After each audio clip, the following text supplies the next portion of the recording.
One question can bring you back to what matters, to the truth you've been taught to fear, to the moment your body whispered something your mind wasn't ready to hear.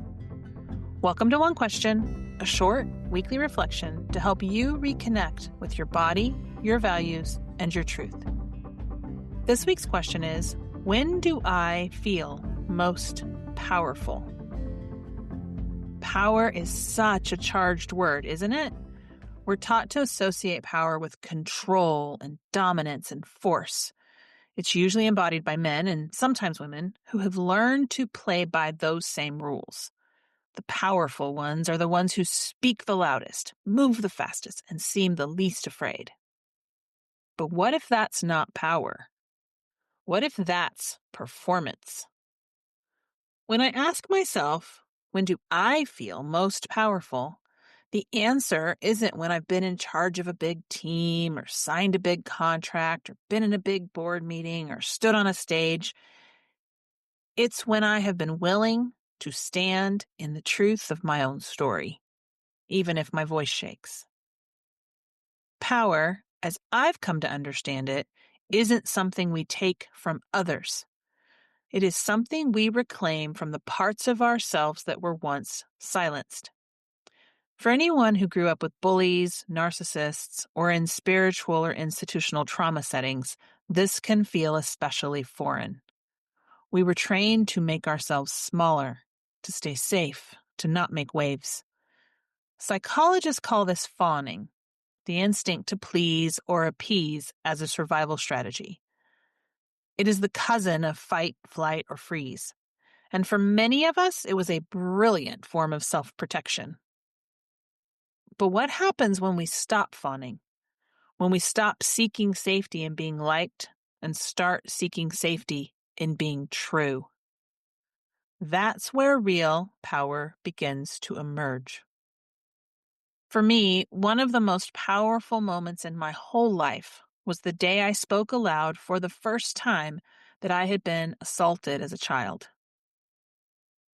I'd carried that truth in silence for years, and saying it out loud felt like standing naked in a storm. I felt exposed, trembling, but free. And later, when I told my parents face to face, I felt something even deeper than fear. I felt strength. I felt power. Because no matter what happened next, I had named what had happened. I had reclaimed my own story. Those moments changed the shape of fear for me.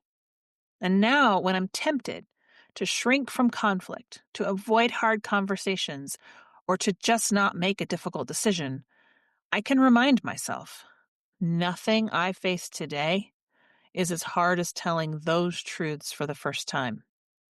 And in that reminder, I find my power again.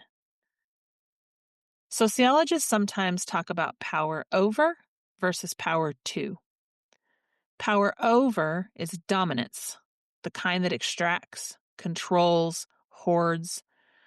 Power to is agency, the capacity to act, to choose, to change your life and the lives of others. We live in a world still obsessed with power over. We can see that just by looking at the state of the world. The men in charge, the harms we inflict on one another, and the ways we will exploit the earth itself just to prove dominance. But that's the illusion of power, mistaking control for strength and fear for leadership. But what if we started celebrating power to?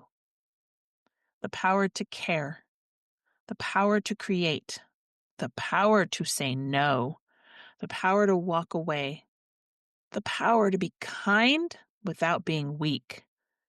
Because that power is contagious. It builds connection instead of hierarchy, and it fuels courage instead of compliance or submission. So maybe the real question is not, when do I feel the most powerful, but when do I feel most myself, unedited, unafraid, and unashamed? Because that's where power lives. It lives in truth, it lives in choice, and it lives in every moment we remember that our stories are ours to tell. Thank you for joining me for One Question. If this question stirred something in you, don't ignore it. Power rarely announces itself with fireworks. Sometimes it's a whisper from the part of you that's been waiting to be heard. Ask yourself, when do I feel most powerful? And listen closely to what your body, not your ego, tells you, even if it has to go look into the past for those powerful moments. Until next week, be kind to yourself, trust your truth, and always, always ask better questions.